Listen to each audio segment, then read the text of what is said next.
आप देख रहे हैं जय भारत टीवी। अक्सर विवादों में रहने वाले परिवहन विभाग को लेकर एक और विवाद सामने आया है।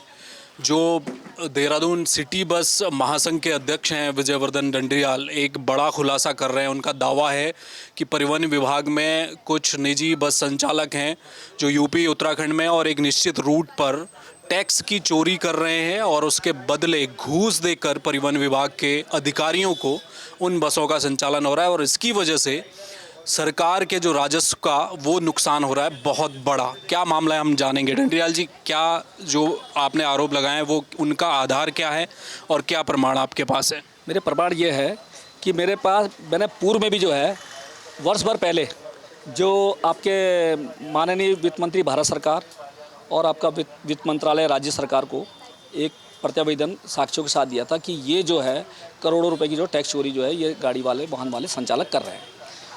उसके बिहाफ पे जो है माननीय वित्त राज्य मंत्री राज्य सरकार द्वारा जो है एक पत्र जो है माननीय जिलाधिकारी महोदय को प्रेषित किया गया था, जो माननीय जिलाधिकारी के महोदय के मार्फत परिवहन विभाग में आया था, जो 1 वर्ष से भी ऊपर हो गया और उसको जांच को जो है ठंडे बस्ते में डाल दिया गया। मेरा कहने का है कि यूपी का एक एग्रीमेंट है जो उत्तर प्रदेश और आपका उत्तराखंड राज्य के साथ एक पारस्परिक परिवहन करार जो है, जो विकास नगर डाक पत्थर की बसें चलती है उनके साथ एक एग्रीमेंट हुआ है, जिसके अंदर ये है कि ये 81 गाड़ियाँ 81 जो है ये सिंगल फेरे या तो सिंगल फेरे लगाएंगे, अगर ये वापसी फेरे लगाएंगे तो ये खाली 40 गाड़ियों का वापसी फेरा एक सिंगल का लगता है। लेकिन यहाँ क्या हो रखा है, इस प्रदेश के अंदर में 40 गाड़ियाँ तो सही अपना काम कर रही हैं, लेकिन जो उसकी आड़ में जो 40 गाड़ियां हैं वो टैक्स की चोरी कर रही है। ये क्रम निरंतर जो है 20 वर्षों से लगातार जारी है, जिसका अगर हमने ऑन एवरेज लगाया तो कम से कम ये 80 से 85 करोड़ के आसपास टैक्स का चोरी का मामला बनता है।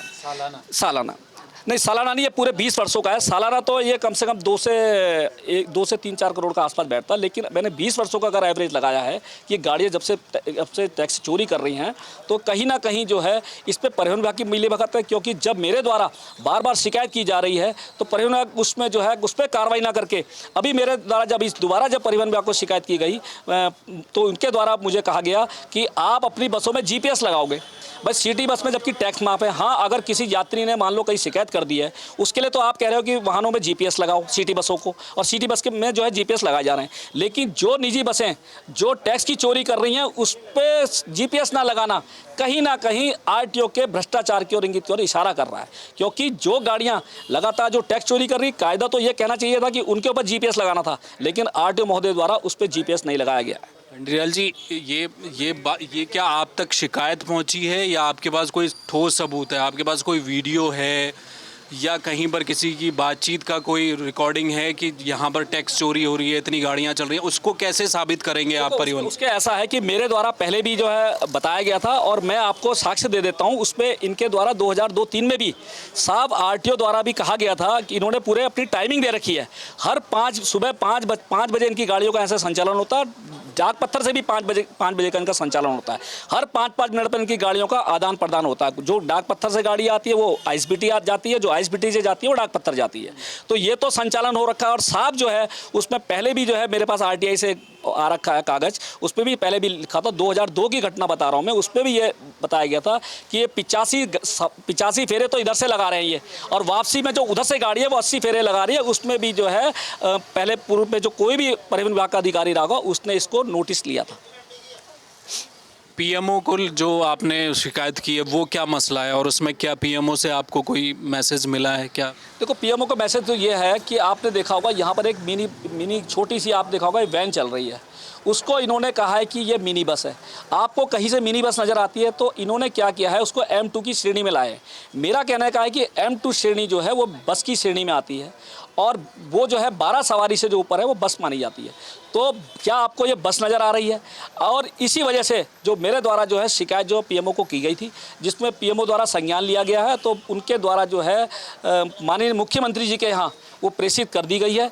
अब उसमें ये देखना है कि माननीय मुख्यमंत्री जी जो है हमारे, वो इसमें क्या कार्रवाई करते हैं, ये आगे का ये विषय है।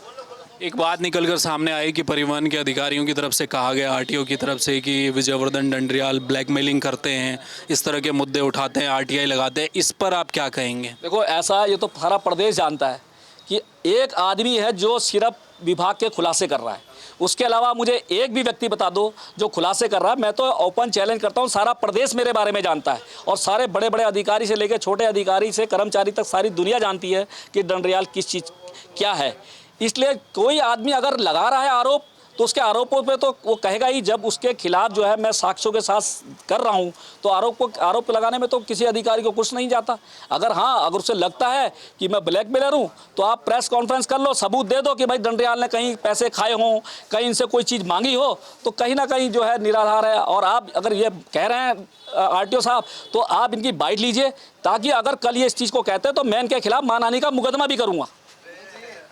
चलिए, तो देखिए, जो जीपीएस लगाने की सबसे बड़ी मांग है, अगर कहीं पर भ्रष्टाचार नहीं हो रहा, अगर सब कुछ सही है, तो फिर जीपीएस टेक्नोलॉजी लगाने में दिक्कत क्या है? बड़ा कर चोरी का मामला इनका ये कहना है, शिकायत इन्होंने की है। एक दूसरी मामले को लेकर पीएमओ तक शिकायत की गई है, सीबीआई को पत्र लिखा है। अब देखना ये है कि इस पूरे प्रकरण में कर चोरी का एक बड़ा प्रकरण है, क्योंकि अगर राज्य सरकार अपने आय के स्रोत ढूंढने के दावे करती है, अगर उत्तराखंड की आय बढ़ानी है, तो कम से कम जहां से राजस्व मिल रहा है, चाहे खनन हो, परिवहन हो, उस लीकेज को रोकना सरकार की जिम्मेदारी है। इस तरह की शिकायतों पर सरकार क्या आगे कदम उठाती है, देखेंगे। कैमरा मयूर उपाध्याय के साथ हेमभट्ट, जय भारत टीवी।